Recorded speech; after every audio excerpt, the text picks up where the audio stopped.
Hey there, KLS fam. Jonathan Mitchell here again, and today's video is going to be incredibly long, relatively unorganized, and disjointed. I just think there's a ton of really good information here, and rather than spend the time and energy to find a cute, wonderful, easy to digest way to present it, I'm just going to give you everything that I have and take it for what it is worth. This video is going to be about my 4-year process of applying for Social Security disability insurance here in the United States of America. So this is primarily going to be focused for those living in the US. This is primarily going to be those who are 18 or older, so they're eligible for SSDI benefits. But even though it's a small subsect of the KLS family, that is one of the most common questions I see asked about.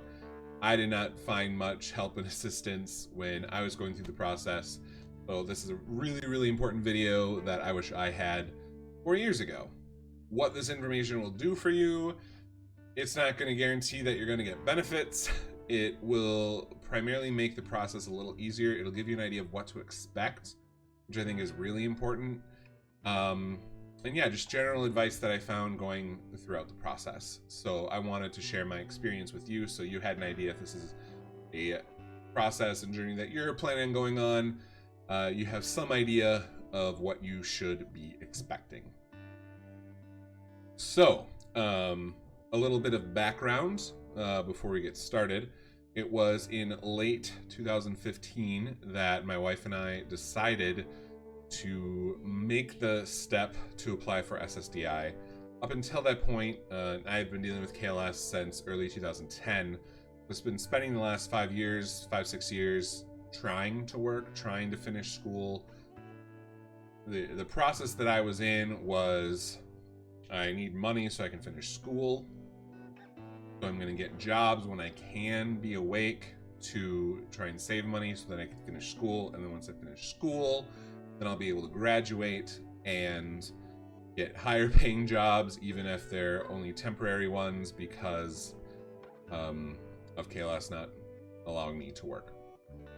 So I've been trying off and on 5-6 years to not hold down one job, but the process is basically put out my resume, go in for interviews, get hired, get trained in, work a month or two, and then have to quit because I'm falling in another KLS episode.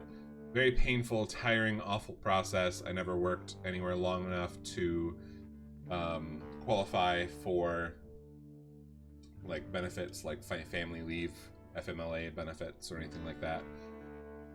So that was just an incredibly draining thing, and we made the decision to look into and decided to go for applying for SSDI.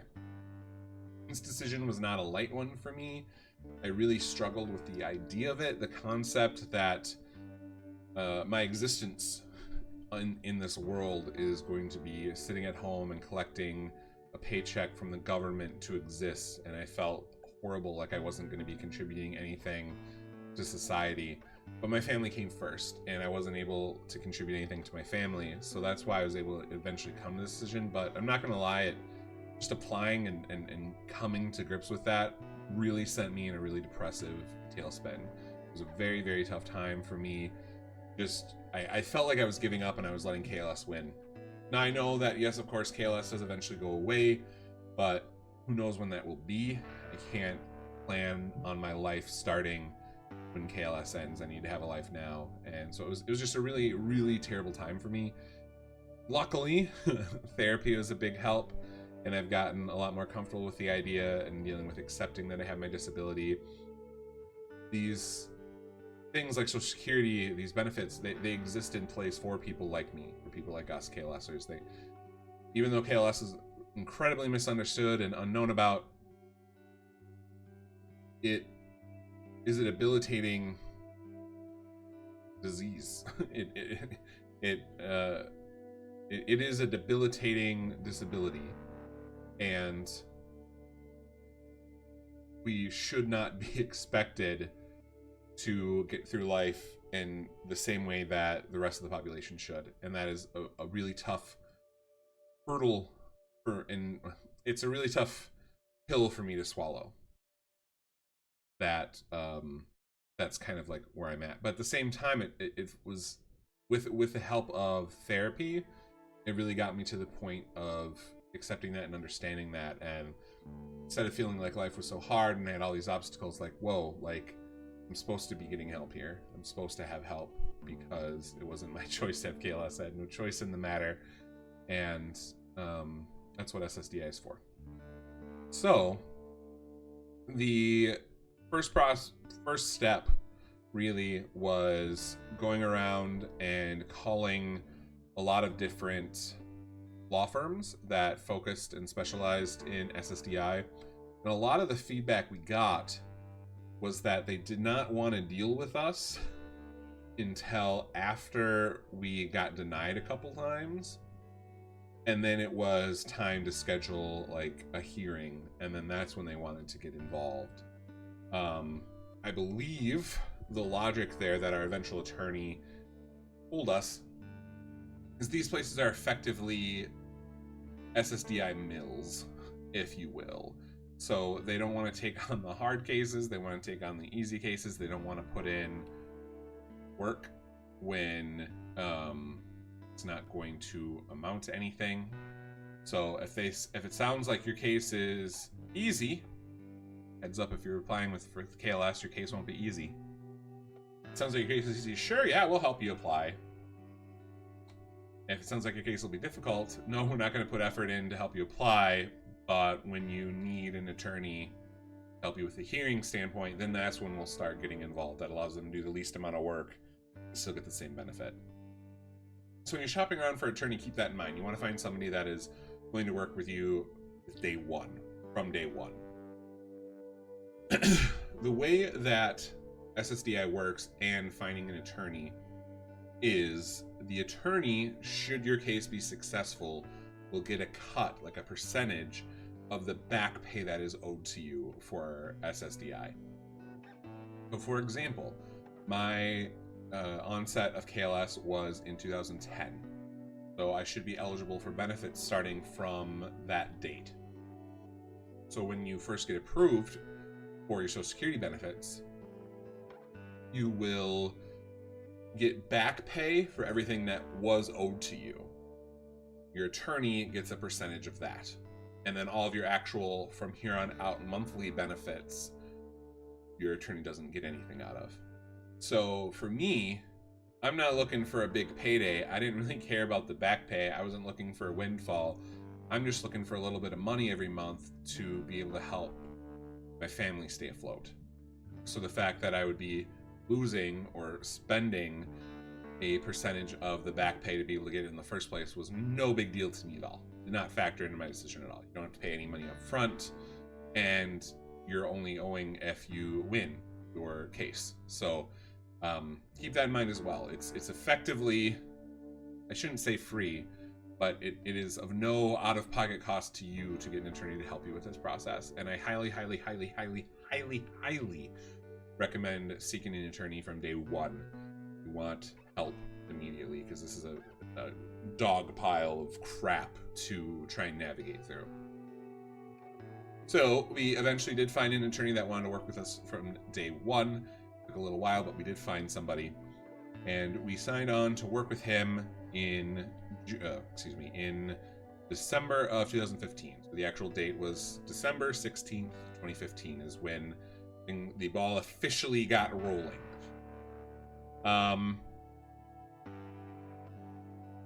That, I have a bunch of paperwork here. I'm not going to actually show you each individual thing because there's some personal info on here, but I want to kind of show you. This is a letter that is sent to the Social Security offices, or however, it's sent to the government, Social Security Administration office, and it's sent from our attorney signed on, and it's basically a letter saying that, hey, this law firm, this lawyer is representing Jonathan Mitchell in SSDI matters, so whatever you get from him, whatever, make sure I'm CC'd in on it, whatever. So it's just kind of like the official notice saying, hey, Jonathan Mitchell has signed an attorney on to deal with this stuff. So that was actually, I guess, sent out on in early February 2nd, 2016. So that's what this is. So that's kind of step one. What our attorney told us is, because our case is so unique, and what makes it incredibly unique, A, KLS is really, really rare. Nobody knows what the fuck it is. Nobody's ever heard of it. When you apply for benefits, if you have a certain ailment, if you have a certain disability, they go, oh, yep, that's in the book, rubber stamp, done, cool, here are your benefits. KLS is not in anyone's book about that. Additionally, not only is KLS so rare, but I'm also relatively young to be applying for benefits. So oftentimes the things that'll get rubber stamped immediately approved, if someone's like in their early 60s, late 50s, and they're only a couple of years away from retirement anyway, they can just be like, oh yeah, okay, cool, rubber stamp, yep, they're about to retire anyway, so they're just getting their benefits a little bit early, whatever, not worth fighting it or whatever. So when I first started this 5 years ago, I was 28. So I was under the age of 30 and I had an incredibly rare disability. Those two things combined meant this was going to be a very difficult uphill battle. But we had an attorney that told us this right away. So when it turned into a very difficult uphill battle, we were not discouraged, we were not upset, we were not let down. We were expecting it. And I think that, if nothing else, is the best part about having an attorney, is knowing what to expect. And that's kind of what I hope this video will be too. Like, it's hard. It's really hard. It shouldn't be this hard. It sucks that it is this hard. But it is, and these are benefits that are meant for us, so we need to do what we can to obtain them. After the first notice was sent out, the next step was filling out, not a disability form to SSDI, but we filled out this giant ass questionnaire for the attorney. So it's asking questions similar to what they would ask on a SSDI application. It's asking all about medical history, employment history, all the basic info, all that kind of stuff. So it's all this information. It's way bigger than an actual SSDI application would be, but we're giving the attorney all of the information, all my medical records, everything. And then with that, he put together the SSDI application for us. So he was able to discern what information is most useful to be put on the application. So this is the application that we filled out for the attorney. And in addition to this, if you can imagine my medical records, which are pretty thorough, we're talking about going back through like childhood, all my years at the University of Minnesota, everything. Boxes full of medical records were sent to, where am I putting these? Should put these all in the same spot. Put that there. Boxes of medical records that my attorney had to sift through to find the best information and most pertinent. Because you don't want to just throw everything at Social Security either, because they're not going to take the time to look at it. So knowing what to put on the application is what attorney is used for as well. So that was that, and that happened also in February of 2016. The application to SSDI was sent out after we got that information to them.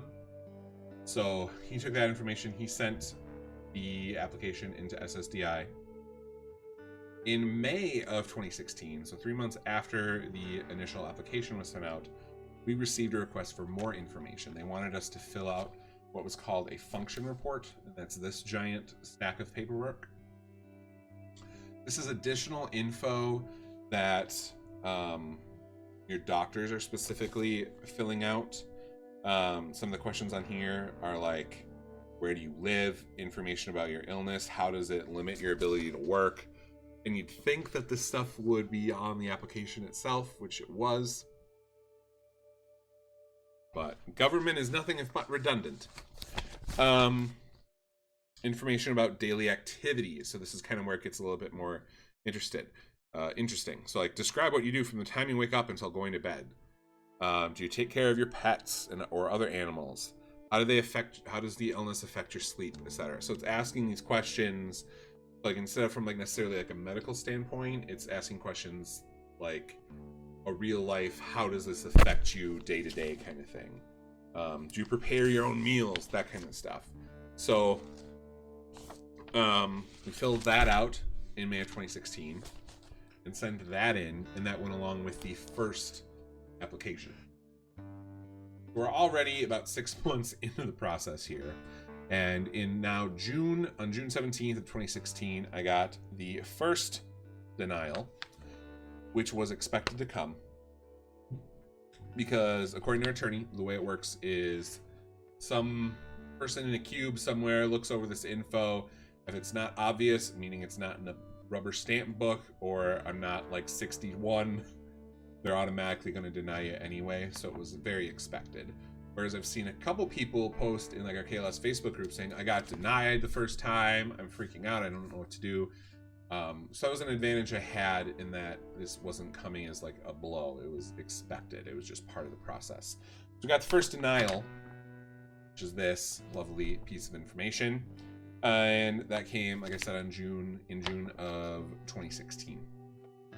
The step after your first denial is you make an appeal. So it even says like, if you have 60 days to ask for an appeal, like they're expecting you to make an appeal with this stuff. So that was the next step. The appeal is the next step, and that was sent in on July 22nd of 2016.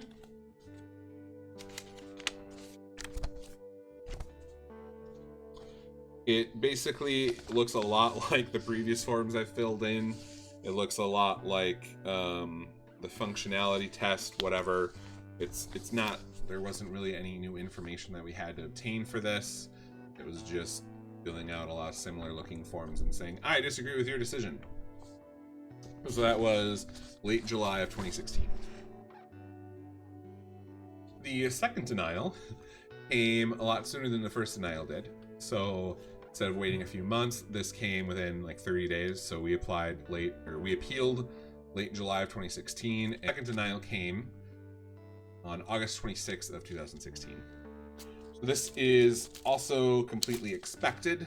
What our attorney prepared us for. No big deal. We knew this was going to happen. So up till this point, things are going according to plan. The plan being you're going to apply, and then you're going to get denied, and then you're going to appeal, and then you're going to get denied. The next step is when we actually have a shot at this thing, and that is scheduling a hearing. The reason this is important is because there are judges that work in the SSDI system. All they do is listen to this stuff, and because a random person in the cube in a government office has never heard of KLS and sees my age, they're for sure going to deny it 100% of the time. A judge being able to see me, being able to ask questions about KLS, being able to get fully briefed and actually take the time to try and understand how debilitating KLS is, they're going to have a much more positive outlook in my favor, or negative outlook in general on KLS, and are going to be much more likely to approve you. So the next step after getting that second denial at the end of August was requesting a hearing. In between that time, there was a request from our attorney to gather a lot more documents. So we're talking like, okay, so we're going to trial, not trial, but we're going to the hearing phase now.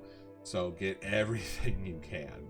Already all the medical records were there, but I mean, I'm talking letters, anything from my neurologist, any other information about KLS in general that would be useful, anything and everything. We've already had given what we thought was everything, but you know, when you look under the couch cushions for information, you're able to find more. He asked for a few specific things as well.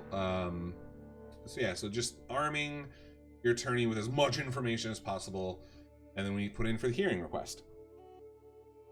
So the hearing request was received by the Social Security government agency on November 9th of 2016. So almost a full calendar year, 11 months from day one to, okay, we've requested a hearing now. And we knew after talking with our attorney that that's where it would be headed anyway. We've already burned through a year of time just to get this letter saying, cool, we know that you want a hearing. We'll get in contact when you have a hearing date. A hearing date.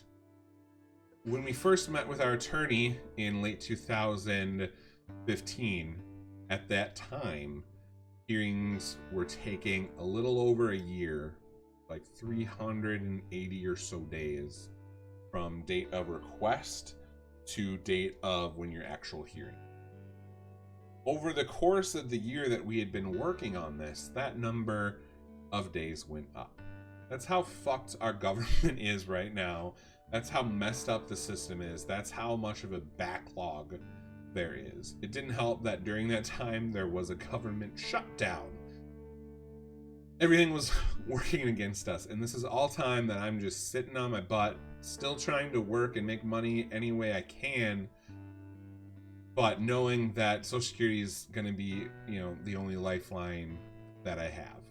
So I did some Uber driving. I started streaming on Twitch for a few bucks here or there. I did everything I could from an on-demand job kind of standpoint. Whenever I was awake, I should note. I did not Uber drive when I was in an episode, of course, because you can't drive when you're in an episode. But during my awake months, I did everything I could to try and bring in a few bucks. And so this is just more time and more time and more time that my family's going further into debt because of KLS. It was a long while before I had my hearing. So to recap, we started this process in December of 2015. Our request for a hearing was received in November of 2016. And my hearing was finally scheduled and set for September of 2018.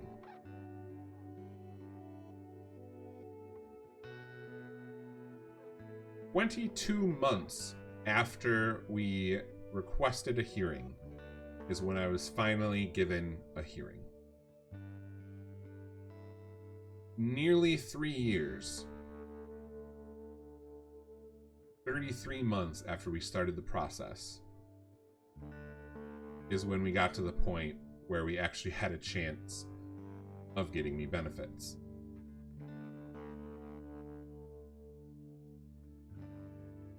It was a very stressful time, and it would be a stressful time for anyone. And it's just a great example of how messed up the system is as a whole. This whole time, my attorney had told us that we were effectively looking at a coin flip of based on which judge we got. So we would be going to be seen by the federal court that's held here in Minneapolis, and as an SSDI attorney, he knows the judges well. There were two that would probably see my case. One has an approval rating of nearly 80%, and one had an approval rating of 20%. He was if we get Judge A, you're set. If you get Judge B, and I think his exact words were, we'll still show up and do it, but she's not going to approve you because you're too young.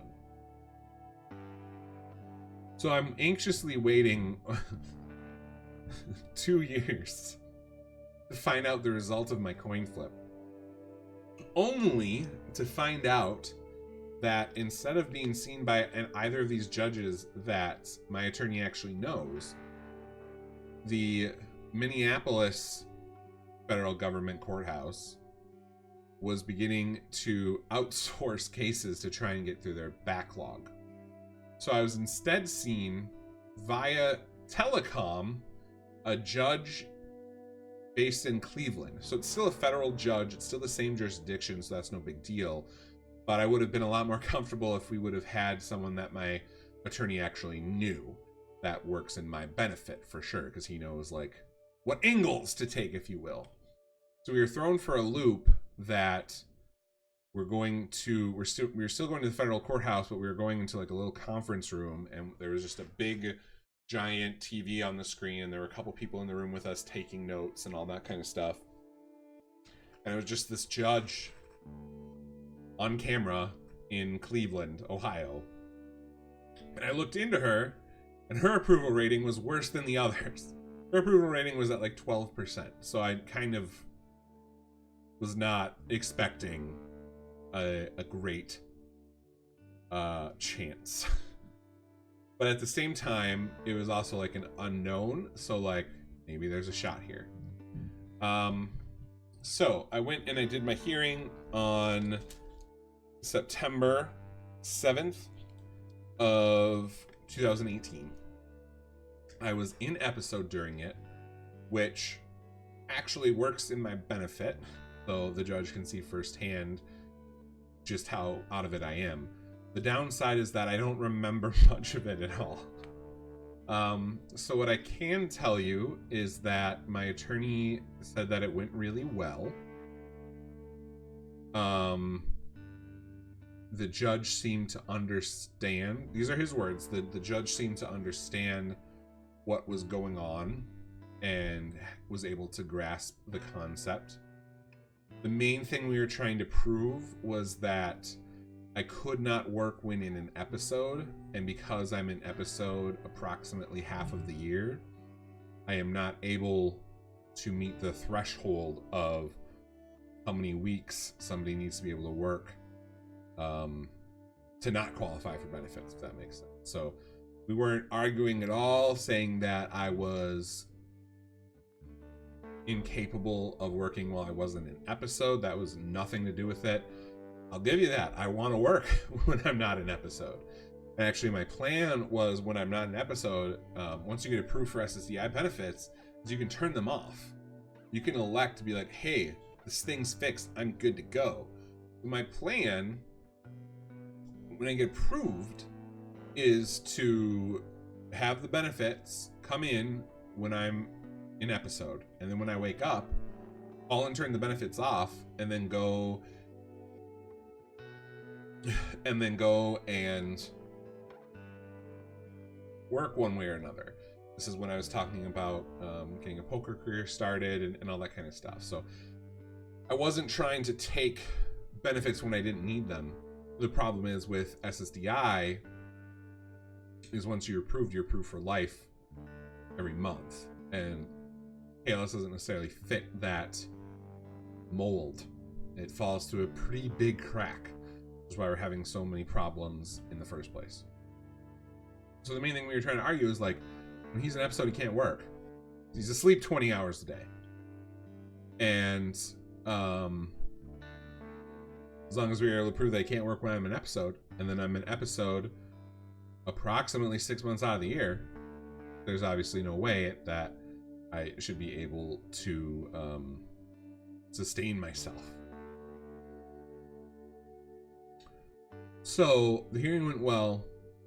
My attorney thought it went well, and then it was just a waiting game. We were supposed to hear within 30 days, and it actually took longer than 30 days, as everything in this process could. So the hearing was on September 7th of 2018, and we got the verdict, I guess, back on November 26th of 2018. So almost 3 months later.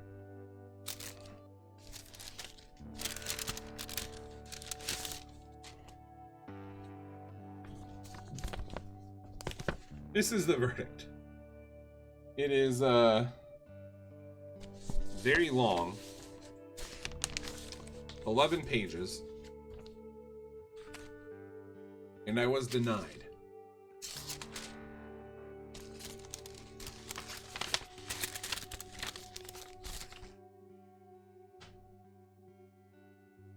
Reading that denial, 11 pages of it, put me in an incredibly rough mental state.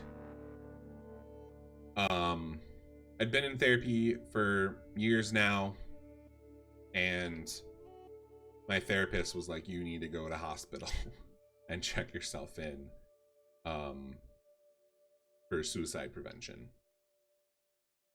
Because just the idea that finally willing to ask for help, finally willing to ask for a lifeline, and admitting that KLS is an obstacle that I need help getting through, and then to be denied, like, just that put me in like a really depressive state. Like, that's the point of life that I was in. And then to be denied that lifeline and be told that no, you don't actually need help, it was really, really rough. Yeah. So like I'll do a whole thing. I want to do like a whole stuff about like mental health with this kind of stuff. So I don't want to go too deep into it because this is supposed to be an informational thing. But I do want to say that it was an incredibly rough time for me. Reading through some of that reasonings, my attorney's exact words were, in the X amount of years, I think it was 16 years that he'd been doing this, it was the most frustrating ruling he'd ever read. So at one point, when I was in episode, and this is potentially TMI, but I mean, it's a medical thing, so whatever. It's very difficult for me to shower. I usually try and shower 2 times a week at least, and that's with Danielle's help. So I'm not very cleanly, and I am laying in bed, 18-20 hours a day, and I'm a fat dude. So at one point I actually contracted like jock itch, like from like sweat accumulating in my fat areas. And the judge saw that I had accumulated jock itch during a time period of KLS and used that as one of the reasons that she was able to deny me, like, oh, well, if you have jock itch, like, that means you're able to be active and going around and stuff. And it was just such like a, you could have asked me about that at the hearing and I could have explained how I got it. It was from sleeping too much and not being very hygienic. So I know that she's crazy and terrible, and this whole system is completely effed. And that helped a little bit, but it was just seeing on paper, seeing on an official government document, no, Jonathan Mitchell, for the last 8-9 years, you were supposed to be able to work 40 hours a week, 52 weeks a year. And the fact that you have Kleine-Levin Syndrome should have no effect on that. And that is our official ruling, signed the US government. Like, that was a very, very rough thing. I actually did not tell most of my friends about this. For any who are watching this for the first time here in February of 2020, this is the first you've heard. And the reason that is because I was incredibly uncomfortable talking about it, because I didn't know what the next step was going to be. I was tired of answering questions of, what's going on with your SSDI stuff? How's life? Blah, blah, blah, blah. I told people I had the hearing, and I've just kind of been playing like aloof, like we haven't heard fully yet, whatever. I told a couple people in confidence, but this is also kind of serving as my announcement that I was denied by the judge, and it was awful. The next step is to appeal the judge's decision. And this is a lawn dart throw, hope something sticks. What you're doing at this stage of the game with appealing the judge's decision is you're not adding like extra evidence into it or anything like that. But what you're doing is accusing effectively the judge of reaching her verdict incorrectly, if that makes sense. Like, there was something legally wrong with how the decision was made. And this goes to like a, I don't know if it's a tribunal or committee, that's a better word, tribunal. So this goes to a committee, and they look through how she made her decision. I don't even think they like look at the whole case itself. They're not deciding based on any merits if you should be approved or not. They're just looking at how the judge reached her decision and if all the I's were dotted and T's were crossed. So, in November 26th, 2018, I got my denial for the hearing, and February 11th of 2019, I sent along my appeal. That's this guy. That stack of paperwork back. Ridiculous, right? And this was no idea how long it's going to take. We were expecting something by the summer. My attorney, by the way, at this point had stopped practicing Social Security law and had moved specifically to criminal law, but had to stay up to date on how SSDI stuff worked, specifically for my case, of which I had given him not 1 cent. So I got an awesome attorney. And so the last year of 2019 has just been waiting to hear about this appeal, the last kind of chance, if you will. And then finally about a month ago, I got that letter, and that's this, and it was a denial for appeal, which I was expecting, but based on how the last one affected me, we took some precautions.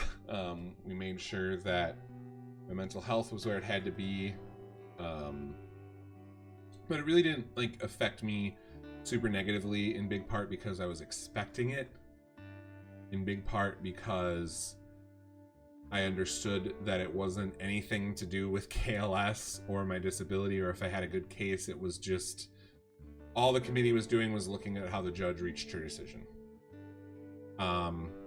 So I got that actually on December 30th of 2019. So December of 2015, started the process. December of 2019, 4 years later, I have nothing to show for it. My next step with this is starting back at square one, and I'm gonna go the attorney free route this time, and I'm just gonna fill everything out myself because I know about the process now and I have experience with the process now, and I'm just gonna do it myself just to see, because part of the stressor came from waiting to hear from the attorney about X, Y, and Z and being included in on this or whatever. So this next time, this next process, this next 4 years while I'm applying, I'm just going to do it myself and see how it goes. And when I get denied there, then I'll try again with an attorney.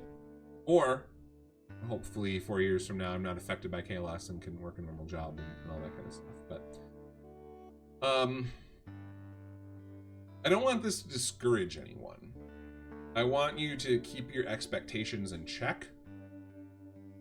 I want you to know what you're getting into with this process, but I also want you to get into this process because the more people that reach out for help, reach out to our government and say, hey, I need help and these benefits exist so I can get help, the more people with more rare diseases, disorders, syndromes, whatever, are going to be able to get that help. The system's fucked, and I'm not going to deny that, but just because the system's fucked should not be a deterrent for you to try and get what is due to you. So that is my 4-year SSDI journey looking for benefits. I am going to be starting the process over probably in the next couple weeks, starting from scratch. And we're just gonna keep going along because I know that this is important. And in the meantime, I'm gonna keep streaming on Twitch. I'm gonna keep studying and playing poker.